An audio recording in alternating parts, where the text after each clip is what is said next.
नमस्कार दोस्तों, all exam guide गुरु के यूट्यूब चैनल पर मेरा नाम है सुजीत पांडे। आप सभी का स्वागत है। दोस्तों यहाँ पर आपके लिए लेकर आ गए 100 इतिहास के प्रश्न। ये लूसेंट के क्वेश्चन है जो कि एग्जाम में आए हुए हैं, आगे आने वाले एग्जाम में भी आपको मिलेंगे। ये पेपर जो है आपका एसएससी, रेलवे, पीएससी सभी प्रकार के क्वेश्चन में शामिल है। करते हैं वीडियो को स्टार्ट। पहला क्वेश्चन आपको स्क्रीन पर दिख रहा होगा। इसमें पूछा गया है मोहनजोदाड़ो किस नदी के तट पर स्थित है। तो मोहनजोदाड़ो यहाँ पर सही आंसर हो जाएगा आपका सिंधु नदी के तट पर स्थित है। ऑप्शन नंबर सी सही आंसर है इस प्रश्न का। राष्ट्रवादी कांग्रेस पार्टी कौन सी? राष्ट्रवादी, ठीक है, नेशनल कांग्रेस नहीं, राष्ट्रवादी कांग्रेस पार्टी का गठन किस वर्ष किया गया था? तो राष्ट्रवादी कांग्रेस पार्टी का जो गठन किया गया था, यहां पर इस प्रश्न के लिए आपका क्या सही आंसर हो जाएगा? इस प्रश्न के लिए राइट आंसर है आपका जो संधि है, आपको क्या क्या संधि है देखिए। ऑप्शन नंबर यहां पर सी सही आंसर हो जाएगा। 1999 में हुआ था राष्ट्रवादी कांग्रेस पार्टी का गठन। अगला क्वेश्चन, चार महान सत्य की अवधारणा निम्नलिखित धर्मों में से किस धर्म की है? तो चार महान सत्य ये बौद्ध धर्म की अवधारणा है। ऑप्शन नंबर डी, बौद्ध धर्म राइट आंसर है। 1857 के भारतीय विद्रोह के दौरान मुगल सम्राट कौन था? तो इस समय जो मुगल सम्राट था वो था बहादुर शाह द्वितीय। ऑप्शन नंबर ए यहां पर राइट आंसर हो जाएगा। असहयोग आंदोलन कब समाप्त किया गया था? तो असहयोग आंदोलन 1922 में समाप्त हो गया था। ऑप्शन नंबर सी सही आंसर हो जाएगा। हैंगिंग गार्डन ऑफ बेबीलोन निम्नलिखित में से किस प्राचीन संस्कृति से संबंधित है? तो हैंगिंग गार्डन ऑफ बेबीलोन ये मेसोपोटामिया की सभ्यता से संबंधित है। Option number B right answer है। प्राचीन भारत में गांधार शैली की कला को किस वंश ने विकसित किया था? तो गांधार कला की शैली ये कुषाणों ने विकसित की थी। तो कुषाण वंश ऑप्शन नंबर ए राइट आंसर हो जाएगा इस प्रश्न के लिए। स्वामी विवेकानंद के गुरु का नाम क्या था? तो स्वामी विवेकानंद जी के गुरु का नाम था रामकृष्ण परमहंस जी। ऑप्शन नंबर सी सही आंसर है। गुरु नानक देव जी का जन्म कहां पर हुआ था? तो इनका जन्म तलवंडी में हुआ था। आपको कमेंट करके बताना है तलवंडी कहां पर पड़ता है। तलवंडी कहां पड़ता है? कमेंट बॉक्स में कमेंट करके जरूर बताइएगा। किस वर्ष में सुभाष चंद्र बोस को हरिपुर कांग्रेस अधिवेशन के लिए अध्यक्ष के रूप में चुना गया था? तो वो वर्ष था आपका 1938, जब हुआ था कांग्रेस का हरिपुर अधिवेशन। अगला क्वेश्चन देखिए, भारत में वास्तुकला की चार बाग शैली किसने प्रारंभ की थी? तो वास्तुकला की चार बाग शैली ये मुगलों ने प्रारंभ की थी। तो यहां पर ऑप्शन नंबर डी इस प्रश्न के लिए सही आंसर हो जाएगा, मुगल। निम्नलिखित में से किस किसान विद्रोह में सरदार वल्लभ भाई पटेल ने भाग लिया था? तो वो किसान विद्रोह था आपका ऑप्शन नंबर बी बारदौली सत्याग्रह। ऑप्शन नंबर बी यहां पर राइट आंसर हो जाएगा। जलियांवाला बाग नरसंहार जो हुआ था, हत्याकांड हुआ था, के खिलाफ किसने अपनी नाइटहुड की उपाधि को त्याग कर दिया था? तो यहां पर सही आंसर हो जाएगा, नाइटहुड की उपाधि को रविंद्रनाथ टैगोर जी ने त्याग कर दिया था। Option number C right answer है। साम्राज्यवाद से पहले के काल में कैलिको के नाम से क्या जाना जाता था? तो कैलिको होता था कपास। ऑप्शन नंबर बी, कपास को कैलिको कहा जाता था। द्वितीय विश्व युद्ध के दौरान कूट भाषा को समझने वाले कोड ब्रेकर डैश के चित्र को बैंक ऑफ इंग्लैंड ने 50 पाउंड के नोट पर चित्रित करने का निर्णय लिया था। तो इन्होंने कोड ब्रेक किया था द्वितीय विश्व युद्ध के दौरान। इनका नाम था एलन ट्यूरिंग। ऑप्शन नंबर ए राइट आंसर हो जाएगा। याद रखना, इनका नाम बहुत इंपॉर्टेंट क्वेश्चन है। फ्रांसीसी शासन के 280 वर्षों के बाद 1954 में निम्नलिखित में से कौन सा क्षेत्र भारत का केंद्र शासित प्रदेश बना था? तो यहां पर जो ऑप्शंस हैं उसमें से पौंडीचेरी केंद्र शासित प्रदेश बना था। ऑप्शन नंबर डी यहां पर सही आंसर हो जाएगा। निम्नलिखित पुस्तकों में से किस पुस्तक का लेखन वराह मिहिर ने किया था? तो वराह मिहिर द्वारा आपकी वृहद संहिता लिखी गई है। ऑप्शन नंबर डी यहां पर सही आंसर है। गौतम बुद्ध का जन्म कहां पर हुआ था? तो गौतम बुद्ध जी का जन्म हुआ था आपका लुम्बिनी में। Option number B Lumbini right answer हो जाएगा। जयपुर में स्थित हवा महल का निर्माण किसने करवाया था? तो हवा महल का निर्माण कराया गया Sawai Pratap Singh. Option number D यहां पर इस प्रश्न के लिए राइट आंसर हो जाएगा। बढ़ते हैं अगले क्वेश्चन की ओर। ऑप्शन नंबर डी निम्नलिखित में से कौन सा धर्म भारत में उत्पन्न नहीं हुआ है? तो यहाँ पे जो ऑप्शंस दिए गए हैं उसमें से आपका पारसी धर्म भारत में नहीं हुआ, उत्पन्न हुआ। बाकी जैन धर्म, सिख धर्म और बौद्ध धर्म ये सभी भारत के धर्म हैं। कांग्रेस का विभाजन कांग्रेस के किस अधिवेशन में हुआ था? तो कांग्रेस का विभाजन कांग्रेस के सूरत अधिवेशन में हुआ था 1907 में। दो दलों में बट गया था कांग्रेस। कमेंट करके बताइए कौन से दलों में बट गया था। भारत के महानतम चित्रकारों में से एक राजा रवि वर्मा किस राज्य से संबंधित है? तो राजा रवि वर्मा जी जो हैं वो केरल से संबंधित हैं। Option number D Kerala right answer है। निम्नलिखित में से भारत के किस राज्य में उदवाड़ा शहर में ईरान शाह अताश बहराम स्थित है? तो ईरान शाह अताश बहराम ये स्थित है आपका गुजरात में। ऑप्शन नंबर सी गुजरात सही आंसर हो जाएगा। 18वीं सदी के स्वतंत्रता सेनानी वीर पांड्या कट्टा बोमन किस वर्तमान राज्य से संबंधित थे? तो ये संबंधित है तमिलनाडु से। ऑप्शन नंबर डी सही आंसर है तमिलनाडु। नेटन इंडियन कांग्रेस मतलब एनआईसी की स्थापना किस भारतीय ने की थी? तो नेटल इंडियन कांग्रेस इसकी स्थापना की थी ऑप्शन नंबर ए महात्मा गांधी जी द्वारा, याद रखिएगा। अगला क्वेश्चन देखिए, विष्णु शर्मा द्वारा रचित पशुओं पर आधारित नीति कथाओं के प्रसिद्ध संग्रह का नाम क्या है? तो उस संग्रह को कहा जाता है पंचतंत्र। पंचतंत्र के रचयिता हैं विष्णु शर्मा जी, ये याद रखिएगा, बहुत इंपॉर्टेंट क्वेश्चन है, कई बार एग्जाम में पूछा जाता है। भारत में स्थापित राजवंशों का सही निम्नलिखित क्रम कौन सा है? तो भारत में स्थित राजवंश सबसे पहले आए थे आपके यहां पर सही आंसर हो जाएगा खिलजी, देन तुगलक, फिर सैयद और उसके बाद आपके लोधी। ऑप्शन नंबर बी यहां पर इस प्रश्न के लिए सही आंसर है। महात्मा गांधी ने किस तटीय शहर में नमक कानून को तोड़ा था? तो सही आंसर हो जाएगा दांडी में तोड़ा था। ऑप्शन नंबर डी यहां पर दांडी सही आंसर है। अर्थशास्त्र पुस्तक किसने लिखी थी? तो अर्थशास्त्र पुस्तक के लेखक हैं कौटिल्य। ऑप्शन नंबर डी सही आंसर हो जाएगा कौटिल्य। निम्नलिखित में से कौन सा स्मारक स्थान युग्म सही है? तो यहां पर केवल एक सही है, गोलकोंडा किला, ये हैदराबाद में है, ये सही है। अब आप मुझे कमेंट करके बताएंगे ताजमहल, अलाई दरवाजा और लाल किला, इनमें से कौन सा कहां है? ताजमहल किस शहर में है, अलाई दरवाजा किस शहर में है और लाल किला किस शहर में पड़ता है? कमेंट करके बताइए, देखते हैं आप लोगों में से किस किस को पता है। लाल किला 2 जगह है, दोनों जगह का नाम लिख दीजिएगा, ठीक है, दोनों जगह का जो नाम लिखेगा वो भी सही हो जाएगा। किस वर्ष में सारागढ़ी का युद्ध लड़ा गया था? तो सारागढ़ी का युद्ध जो हुआ था ये हुआ था आपका 1897 ईस्वी में। ऑप्शन नंबर सी सही आंसर है। अकबरनामा और आईने अकबरी द्वारा लिखित है। अकबरनामा और आईने अकबरी ये दोनों पुस्तक लिखी है अबुल फजल ने। ऑप्शन नंबर सी सही आंसर हो जाएगा अबुल फजल। 1739 का करनाल का युद्ध नादिर शाह और किसके बीच में लड़ा गया था? तो ये युद्ध जो लड़ा गया था ये लड़ा गया था नादिर शाह और मोहम्मद शाह के बीच में। Option number Nadir Shah Mohammed Shah right answer हो जाएगा ऑप्शन नंबर बी। आगरा का किला किस मुगल सम्राट ने बनवाया था? तो आगरे का किले बनवाने का श्रेय जाता है यहाँ पर सही आंसर हो जाएगा अकबर ने। आगरे का किला, ताजमहल नहीं, किले की बात हो रही है। अगला क्वेश्चन देखिए, किस वायसराय के शासनकाल के दौरान दांडी यात्रा हुई थी? तो दांडी यात्रा हुई थी उस समय वायसराय थे आपके Lord Irwin. Option number D यहाँ पर सही आंसर हो जाएगा लॉर्ड इरविन। तमिलनाडु में स्थित कपिलेश्वर मंदिर किस भारतीय देवता को समर्पित है? तो जो कपिलेश्वर मंदिर है ये समर्पित है शिव जी को। ऑप्शन नंबर सी सही आंसर हो जाएगा शिव जी। 1757 का विख्यात प्लासी का युद्ध वर्तमान भारत के किस क्षेत्र में लड़ी गई थी? तो ये लड़ी गई थी प्लासी आपका है जो है पश्चिम बंगाल में। Option number A Paschim Bengal right answer हो जाएगा इस प्रश्न के लिए। किस धर्म के भिक्षुओं के लिए चैत्य और विहारों का निर्माण किया गया था? इस प्रश्न का सही आंसर आपका क्या हो जाएगा? तो राइट आंसर है इस प्रश्न का आपका ऑप्शन नंबर बी, बौद्ध धर्म के भिक्षुओं के लिए चैत्र और बिहारों का आयोजन किया गया है। आत्मसम्मान आंदोलन की शुरुआत किसने की? सम्मान नामक आंदोलन ये शुरू किया गया था ईवी रामस्वामी नायंकर जी द्वारा। Option number B right answer है। भारत में रैयतवाड़ी व्यवस्था की शुरुआत किसने की है? किसने की थी? तो रैयतवाड़ी व्यवस्था की शुरुआत जो हुई थी वो की गई थी अलेक्जेंडर रिड और थॉमस मुनरो द्वारा। ऑप्शन नंबर सी यहां पर इस प्रश्न के लिए राइट आंसर है। स्वराज्य मेरा जन्मसिद्ध अधिकार है और मैं इसे लेकर रहूंगा, ये नारा किसका था? तो ये नारा था आपका बाल गंगाधर तिलक जी का। ऑप्शन नंबर सी इस प्रश्न के लिए राइट आंसर हो जाएगा। 2-4 नारे देखते हैं और देखिए, वेदों की ओर लौटो, ये किसने बोला था? तो बैक टू द वेदास या वेदों की ओर लौटो, ये बोला गया था आपका option number B Dayanand Saraswati ji द्वारा कि वेदों की ओर चलो, उनको वापस पढ़ो, देखो, लौटो, मानो उनको। टोडरमल किस मुगल शासक का प्रसिद्ध राजस्व मंत्री था? तो टोडरमल जो था वो अकबर का प्रसिद्ध राजस्व मंत्री था। Option number C. ऐतिहासिक लखनऊ समझौते के निर्माता तथा विख्यातम होने के लिए हिंदू मुस्लिम एकता के राजदूत की उपाधि से किसे सम्मानित किया गया था?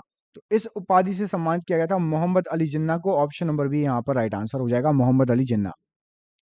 राजा हर्षवर्धन के दरबारी कवि कौन थे? तो राजा हर्षवर्धन के दरबारी कवि बाण भट्ट जी थे। ऑप्शन नंबर बी बाण भट्ट राइट आंसर है। वर्ष 1917 में महात्मा गांधी जी द्वारा चंपारण के कौन सा आंदोलन शुरू किया गया था चंपारण से? तो महात्मा गांधी जी द्वारा, यहां पर इस प्रश्न का क्या सही आंसर हो जाएगा? ऑप्शन नंबर आपका सही है, ऑप्शन नंबर ए सत्याग्रह आंदोलन किया था, ऑप्शन नंबर ए राइट आंसर है। कोणार्क का सूर्य मंदिर किसने बनवाया था? तो कोणार्क का सूर्य मंदिर बनवाने का श्रेय नरसिम्हा देव प्रथम को जाता है, ऑप्शन नंबर बी सही आंसर है। बंगाल के प्रथम गवर्नर जनरल कौन थे? तो सबसे पहले गवर्नर जनरल बंगाल के थे वो Warren Hasting, option number C यहाँ पर राइट आंसर हो जाएगा। बनारस हिंदू विश्वविद्यालय की स्थापना किसने की थी? तो बनारस हिंदू विश्वविद्यालय की स्थापना Madan Mohan Malviya ji, option number B right answer है। तराइन का द्वितीय युद्ध डैश के बीच लड़ा गया? तो तराइन का द्वितीय विश्व हुआ था मोहम्मद गौरी और पृथ्वीराज चौहान के बीच में, option number D right answer है। निम्नलिखित में से कौन सा मुगल शासक अशिक्षित था? सभी को पता है, बहुत इंपॉर्टेंट क्वेश्चन है, कई बार आया है। अकबर अशिक्षित था, ऑप्शन नंबर सी सही आंसर हो जाएगा, अकबर। आजाद हिंद फौज की स्थापना कहां की गई थी? तो आजाद हिंद फौज की स्थापना सिंगापुर में हुई थी, ऑप्शन नंबर ए राइट आंसर हो जाएगा। बारडोली सत्याग्रह आंदोलन का नेतृत्व किसने किया था? इसका नेतृत्व किया था सरदार वल्लभ भाई पटेल ने, option number C right answer है। भारतीय उपद्रव का पिता किसे कहा जाता है? तो भारतीय उपद्रव का पिता कहा जाता है बाल गंगाधर तिलक जी को, ऑप्शन नंबर बी यहाँ पर राइट आंसर हो जाएगा। डैश ने जब 1494 की बात हो रही है, मैं फरगना राज्य का उत्तराधिकारी प्राप्त किया तब उसकी उम्र केवल 12 साल थी। तो यहाँ पर सही आंसर हो जाएगा आपका, बाबर ने जब उत्तराधिकारी प्राप्त किया तो उस उत्तराधिकारी की उम्र केवल 12 वर्ष थी। अगला क्वेश्चन देखिए, उस ब्रिटिश जनरल का नाम बताइए जो जलियांवाला बाग हत्याकांड के लिए जिम्मेवार था। तो जलियांवाला बाग हत्याकांड के लिए जो जिम्मेवार था, यहां पर इस प्रश्न का क्या सही आंसर हो जाएगा? सही आंसर है जनरल उडायर, ऑप्शन नंबर सी इस प्रश्न के लिए राइट आंसर है। Bikaner school, Jaipur school, Marwar school, Mewar school, सभी किससे संबंधित है? तो ये सभी जो है राजपूत चित्रकला से संबंधित है, ऑप्शन नंबर यहाँ पर बी इस प्रश्न के लिए राजपूत चित्रकला राइट आंसर हो जाएगा। 1916 में महात्मा गांधी ने दमनकारी बागान व्यवस्था के खिलाफ किसानों को संघर्ष के लिए प्रेरित किया था और दौरा किया था कहां का? तो ये दौरा किया था उन्होंने चंपारण का, ऑप्शन नंबर सी चंपारण यहाँ पर राइट आंसर है। महात्मा गांधी जनवरी 1915 में डैश से भारत लौटे थे? तो महात्मा गांधी लौटे थे दक्षिण अफ्रीका से भारत, ऑप्शन नंबर ए राइट आंसर हो जाएगा। अजंता और एलोरा की गुफाएं भारत के किस राज्य में स्थित है? तो अजंता और एलोरा की गुफाएं जो हैं वो महाराष्ट्र राज्य में स्थित हैं, option number C right answer हो जाएगा। चोल अभिलेखों में उल्लेखित भूमि की विभिन्न कोटियों के अनुसार डैश को किसी विद्यालय के रखरखाव की भूमि कहा जाता है? तो विद्यालय की रखरखाव की भूमि शाला भोग को कहा जाता है, ऑप्शन नंबर सी सही आंसर हो जाएगा। राजकुमार सलीम आगे चलकर सम्राट कहलाया, उसका नाम क्या था? कौन सा सम्राट कहलाया? तो राजकुमार Salim Jahangir, option number C सही आंसर हो जाएगा, जहांगीर था राजकुमार सलीम। चार मीनार का निर्माण किसने कराया था? तो चार मीनार का निर्माण मोहम्मद कुली कुतुब शाह ने करवाया था, ऑप्शन नंबर बी यहाँ पर राइट आंसर है। किस मुगल शासक के शासनकाल में जजिया पुनः लगाया गया था? तो जजिया कर पुनः लगाया गया था आपका औरंगजेब के शासनकाल में, ऑप्शन नंबर बी सही आंसर है। निम्नलिखित में से किस वर्ष भारतीय सैनिकों के लिए समुद्र यात्रा अनिवार्य कर दी गई थी? तो भारतीय सैनिकों के लिए समुद्र यात्रा 1856 में अनिवार्य कर दी गई थी, option number B right answer है। जैन धर्म का सबसे महत्वपूर्ण आधारभूत सिद्धांत क्या माना जाता है? तो जैन धर्म का सबसे महत्वपूर्ण आधारभूत सिद्धांत माना जाता है आपका अहिंसा, ऑप्शन नंबर बी अहिंसा राइट आंसर है। फैजी के दरबार में, फैजी किसके दरबार में थे? तो यहां पर इस प्रश्न के लिए सही आंसर हो जाएगा, फैजी थे ये अकबर के दरबार में, ऑप्शन नंबर डी अकबर यहाँ पर राइट आंसर हो जाएगा। व्यक्तिगत सत्याग्रह आंदोलन के नेता आचार्य विनोबा भावे ने कहां से इस आंदोलन का प्रारंभ किया था? तो इनके द्वारा जो है पवनार से यह आंदोलन प्रारंभ किया गया था, ऑप्शन नंबर सी इस प्रश्न के लिए राइट आंसर है। अगला क्वेश्चन देखिए, इसमें पूछा गया है आपसे कि चीन में बॉक्सर विद्रोह कब हुआ था? तो चीन का जो बॉक्सर विद्रोह हुआ था वो हुआ था आपका सन 1900 में, ऑप्शन नंबर बी 1900 सही आंसर हो जाएगा। बुद्ध का जन्म कहां पर हुआ था? तो बुद्ध का जन्म जो हुआ था वो हुआ था लुम्बिनी में, ऑप्शन नंबर बी लुम्बिनी सही आंसर है इस प्रश्न के लिए। चोल राजवंश से उभरने वाला पहला महत्वपूर्ण शासक कौन था? तो चोल राजवंश का पहला महत्वपूर्ण शासक राज चोल, ऑप्शन नंबर बी सही आंसर हो जाएगा, ये बहुत महत्वपूर्ण था और फेमस हुआ था। अगला क्वेश्चन देखिए, पाल वंश के पतन के बाद बंगाल में किस राजवंश ने अपना शासन स्थापित किया था? तो पाल वंश के बाद आए थे सैन वंश, ऑप्शन नंबर ए यहाँ पर सैन वंश सही आंसर हो जाएगा। निम्नलिखित में से कौन सी कांग्रेसी समाजवादी दल से संबंधित नहीं थे? तो यहाँ पर सही आंसर हो जाएगा, इनमें से जो थे आपके सुभाष चंद्र बोस कांग्रेसी समाजवादी दल से संबंधित नहीं थे। निम्नलिखित में से किस हड़प्पाकालीन स्थल के भवन निर्माण के लिए कच्ची ईंटों का प्रयोग बहुतायत मात्रा में किया गया था? तो यहाँ पर सही आंसर हो जाएगा, वो था आपका कालीबंगा। कच्ची ईंटों का बहुत सारा प्रयोग किया गया था कालीबंगा में, ऑप्शन नंबर सी। निम्नलिखित में से कौन सा समाचार पत्र मदन मोहन मालवीय से संबंधित नहीं है? तो मदन मोहन मालवीय जी से संबंधित समाचार पत्र कामरेड नहीं है, बाकी लीडर हिंदुस्तान और अभ्युदय ये सभी संबंधित है मदन मोहन मालवीय जी से, याद रखिएगा। जैन धर्म का वास्तविक संस्थापक किसे माना जाता है? जैन धर्म का वास्तविक संस्थापक ऋषभ देव जी को माना जाता है, option number B Rishabh Dev ji right answer हो जाएगा इस प्रश्न के लिए। तिनकटिया प्रथा का संबंध निम्नलिखित में से किस क्षेत्र से है? तो ये चंपारण क्षेत्र से संबंधित है तिनकटिया प्रथा। एग्जाम में कई बार पूछा गया क्वेश्चन है, वेरी आईएमपी क्वेश्चन है, याद रखिएगा। निम्नलिखित में से किस वैदिक ग्रंथ में पहली बार पूर्वी और पश्चिमी सागर का उल्लेख किया गया है? तो पूर्वी और पश्चिमी सागर का उल्लेख सतपथ ब्राह्मण में किया गया है, option number B right answer हो जाएगा। मीर हसन देहलवी निम्नलिखित में से किसके दरबार में थे? तो ये महाशय थे आपके अलाउद्दीन खिलजी के दरबार में मीर हसन जी, ऑप्शन नंबर ए यहां पर राइट आंसर हो जाएगा। संत कबीर किसके शिष्य थे? तो संत कबीर जी रामानंद जी के शिष्य थे, ऑप्शन नंबर डी रामानंद जी राइट आंसर हो जाएगा। जूनागढ़ शिलालेख निम्नलिखित में से किस भाषा का पहला शिलालेख माना जाता है? तो जूनागढ़ शिलालेख संस्कृत भाषा का सबसे पहला शिलालेख माना जाता है, ऑप्शन नंबर डी सही आंसर हो जाएगा। निम्नलिखित में से किसे महात्मा गांधी का राजनीतिक गुरु माना जाता है? तो महात्मा गांधी जी का राजनीतिक गुरु गोपाल कृष्ण गोखले जी को माना जाता है, ऑप्शन नंबर बी सही आंसर है। संस्कृत कवि राजशेखर किसके दरबार में रहते थे? तो ये रहते थे महिपाल के दरबार में, ऑप्शन नंबर ए महिपाल के दरबार में रहते थे राजशेखर, ये संस्कृत कवि थे बहुत फेमस। निम्नलिखित में से किस मुगल शासक ने के समय झरोखा दर्शन आरंभ हुआ था? तो झरोखा दर्शन जो था वो अकबर के समय जो है स्टार्ट हुआ था, option number C Akbar right answer हो जाएगा। कौटिल्य प्रधानमंत्री थे किसके? तो कौटिल्य जो है चंद्रगुप्त मौर्य के प्रधानमंत्री थे, option number C Chandragupta Maurya के राइट आंसर है। लॉर्ड मिंटो ने अमृतसर की संधि 1809 में से ठीक पहले शांति स्थापित करने के लिए रणजीत सिंह के पास किसको भेजा था? तो चार्ल्स मैडकॉफ को भेजा था लॉर्ड मिंटो द्वारा। बंगाल का प्रसिद्ध कोसी जोरा केस किसके शासनकाल में घटित हुआ था? तो कोसी जोरा केस जो हुआ था वो हुआ था वॉरेन हेस्टिंग्स के समय, ऑप्शन नंबर ए राइट आंसर हो जाएगा। निम्नलिखित में से किस आंदोलन का संबंध तिनकटिया व्यवस्था से है?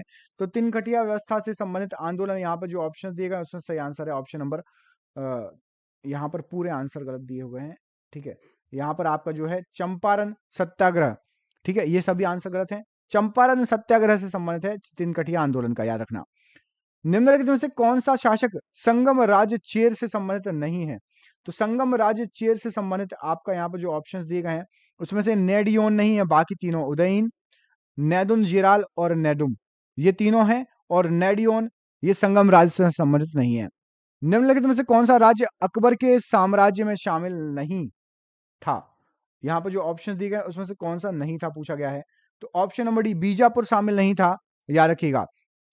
संगीत सम्राट तानसेन के गुरु कौन थे? तो संगीत सम्राट तानसेन के गुरु थे हरिदास जी, ऑप्शन नंबर बी हरिदास जी यहाँ पर इस प्रश्न के लिए राइट आंसर है। अगला क्वेश्चन देखिए, निम्नलिखित में से किस संस्था की स्थापना भारत से बाहर हुई थी? तो भारत से बाहर यहाँ पर option number B East India Association की स्थापना हुई थी, ऑप्शन नंबर बी इस प्रश्न के लिए सही आंसर हो जाएगा। लाल किला के निर्माण का श्रेय किसे दिया जाता है? तो लाल किले का निर्माण का श्रेय दिया जाता है शाहजहां को, ऑप्शन नंबर यहाँ पर बी सही आंसर हो जाएगा। तीर्थकर शब्द किस धर्म से संबंधित है? तो तीर्थकर शब्द जैन धर्म से संबंधित है, ऑप्शन नंबर सी सही आंसर हो जाएगा। शेरशाह का मकबरा कहां पर स्थित है? तो शेरशाह का मकबरा सासाराम बिहार में स्थित है, ऑप्शन नंबर ए सही आंसर हो जाएगा। निम्नलिखित में से कौन सा गवर्नर जनरल अपने को बंगाल का टाइगर कहलाता था? तो उनका नाम था जो खुद को बंगाल का टाइगर कहलवाते थे, लॉर्ड वेलेस्ली। शादवाद किस धर्म का मूल आधार है था? तो शादवाद जो है ये जैन धर्म, जैन भारतीय संविधान का मूल आधार था, ऑप्शन नंबर यहाँ पर बी सही आंसर है। ये आज का आखिरी क्वेश्चन, जैन तत्व ज्ञान सिखाने के लिए संपूर्ण दक्षिण एशिया की यात्रा किसने की थी? संपूर्ण दक्षिण एशिया की यात्रा महावीर जी ने की थी, option number B right answer हो जाएगा। आपके लिए सरप्राइज क्वेश्चन है, कमेंट करके बताइए ताजमहल का निर्माण किस शताब्दी में हुआ था? आप चाहो तो मैं आपको दो ऑप्शन देता हूं, दो में से एक सही है। पहला है 16वीं शताब्दी, दूसरा है 17वीं शताब्दी। ताजमहल का निर्माण कब हुआ था? कमेंट बॉक्स में कमेंट करके बताइए। मिलते हैं आपसे अगली वीडियो में, तब तक के लिए अपना ख्याल रखिए। आप सभी का बहुत बहुत धन्यवाद दोस्तों, आपका दिन शुभ हो। बहुत बहुत धन्यवाद दोस्तों।